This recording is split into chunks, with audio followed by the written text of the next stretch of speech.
वाले हैं। बहुत ध्यान से आज की कथा सुनना कि एकादशी का आपसे आपसे आपके बच्चे पूछेंगे, मम्मी हम भगवान विष्णु का दर्शन करते हैं, हम राम जी का दर्शन करते हैं, हम कृष्ण भगवान का दर्शन करते हैं, हम भवानी माता का दर्शन करते हैं, हम शंकर जी का दर्शन करते हैं, हम सारे देवी देवताओं का दर्शन करते हैं, पर ये एकादशी माता तो कभी नजर ही नहीं आती। पूछेंगे कि नहीं पूछेंगे कि तुम जिस एकादशी का व्रत करते हो इनका जन्म कहां से हुआ, कहां जन्मी थी? एकादशी की जन्मस्थली कहां है? भाई भगवान कृष्ण की जन्मस्थली तो मथुरा है, श्री राम जी महाराज की जन्मस्थली बोल दो जम के अयोध्या है।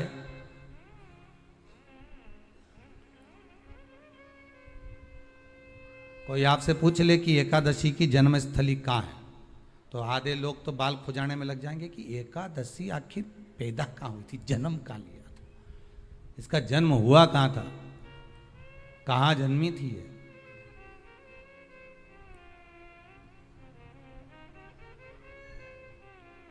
इसका जन्म स्थल है कहां? और अगर मान लो जन्म स्थल एकादशी का है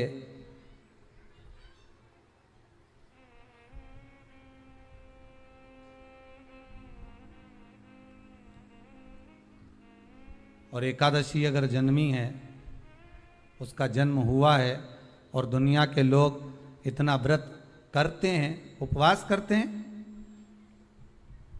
तो फिर इसका जन्म स्थल कहां होगा? तो कहा इसका जो जन्म स्थल है वो बद्रीनाथ। कहां पर है? बद्रीनाथ। और उस बद्री विशाल में भी एक गुफा जिसका नाम है हेमवती। क्या नाम है? हेमवती। उस गुफा में एकादशी का जन्म स्थल है। बद्री विशाल में हेमवती गुफा जो 12 योजन अंदर प्रवेश करने जितनी है, 12 योजन की गुफा के अंदर, हेमवती के अंदर एकादशी का प्रागट्य हुआ था, एकादशी का जन्म हुआ था।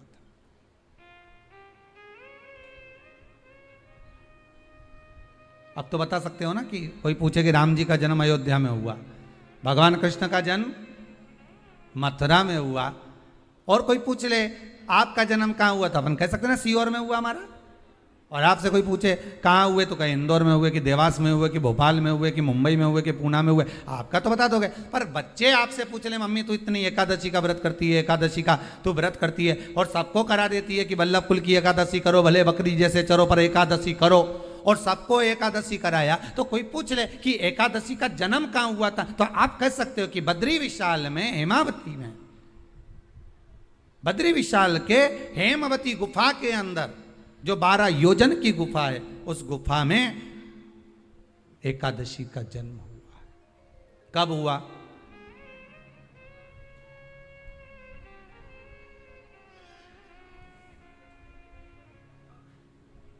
जन्म होने का कारण, राम जी के जन्म होने का कारण था रावण का संहार। भगवान कृष्ण के जन्म होने का कारण था कंस का संहार। नरसिंह भगवान के जन्म होने का कारण, प्रकट होने का कारण था हिरण्यकशिपु का संहार। वराह भगवान के प्रकट होने का कारण था कि पृथ्वी को जल पर लाकर ठहराना, हिरण्याक्ष का संहार।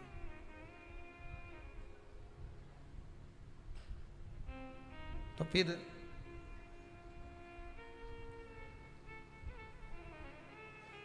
इसके जन्म का कारण क्या है? तो कहा इसके जन्म का केवल एक कारण है। सतयुग में, अब एक और बात का बहुत ध्यान दीजिएगा महाराज, सतयुग एक बार नहीं हुआ कि तुम सोचो कि सतयुग के बाद में द्वापर, त्रेता आ गया, त्रेता के बाद द्वापर आ गया, द्वापर के बाद कलयुग आ। एक सतयुग नहीं है, एक त्रेता नहीं है, एक द्वापर नहीं है, ना जाने कितने कितने सतयुग निकल गए, ना जाने कितने कितने द्वापर, त्रेता, कलयुग, ना जाने कितने निकल गए।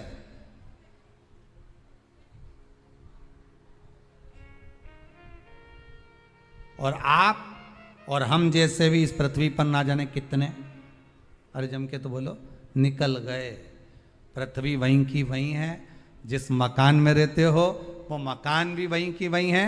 बस कभी कभी एकदम प्लाट हो जाता है, फिर उस पर वापस बन जाता है, फिर क्लीन, फिर बन गया, फिर क्लीन, फिर बन गया। ना जाने कितने कितने कितने कितने जन्म हम ले चुके हैं, और हमारे भी आगे का जन्म कितने जन्म होते रहेंगे। जमीन वहीं की वहीं रह जाएगी और अपन चले जाए, बस वो जगह वहीं रह गई। जो पहले परदादा जी की थी, दादाजी को मिल गई, दादाजी की थी, पिताजी को मिल गई, पिताजी की थी, उनके बेटे को मिल गई, उनके बेटे से उनको बेटों को मिल गई। मिलते मिलते मिलते मिलते कब वो जमीन भी बिक गई समय की अवस्था में, फिर दूसरे की हो गई। और हम सोच कर रह गए कि ये हमारा है, हम इसके लिए लड़ाई करें, झगड़ा करें। हम केवल इस जमीन के लिए, जरा सी प्रॉपर्टी के लिए अदालत में खड़े, अपना समय बर्बाद कर दिए और जो पाना था वो छोड़ दिया।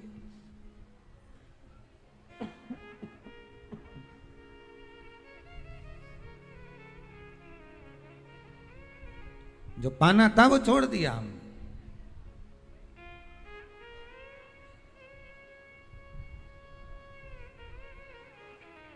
असली रजिस्ट्री तो ये शिव महापुराण की कथा है, जिसमें बैठकर आप 3 घंटा भगवान की भक्ति को जो धारण कर रहे हो, 3 घंटा जो भगवान की कथा को आप श्रवण कर रहे हो, 3 घंटा जो भगवान की भक्ति में आप डूबे हुए हो, 3 घंटा जो भगवत स्मरण में आप लगे हुए हो, बस यही असली रजिस्ट्री है, यही वहाँ काम आने वाली है। इसके सिवाय कुछ काम नहीं आएगा। धन दौलत माल खजाना सब पड़ा की पड़ा रह जाना,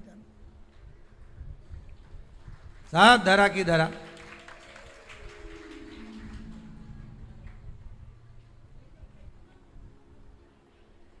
रह गया।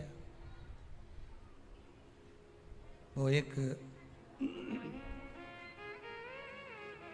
लाइन आप लोग स्मरण करते होंगे, सज धज के जिस दिन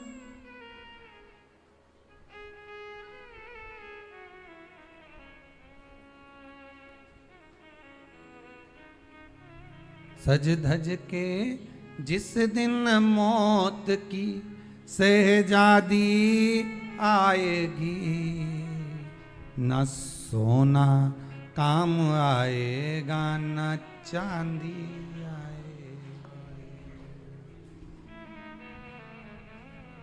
अलमारी में धरा की धरा रह जाएगा, लॉकर में पड़ा की पड़ा रह जाएगा। लॉकर में पड़ा की पड़ा है, अलमारी में धरा की धरा है। कपड़े भी सारे घड़ी बने की बने रहे, कपड़े भी धरे की धरे रह गए और सब पड़ा रह गया। कि छोटा सा तू कितने बड़े अरमान हैं तेरे, मट्टी का तू सोने जैसे मान है तेरे। मट्टी की काया एक दिन मट्टी मिल जाएगी, न सोना काम आएगा न चांदी आएगी, न सोना काम आएगा न चांदी आएगी।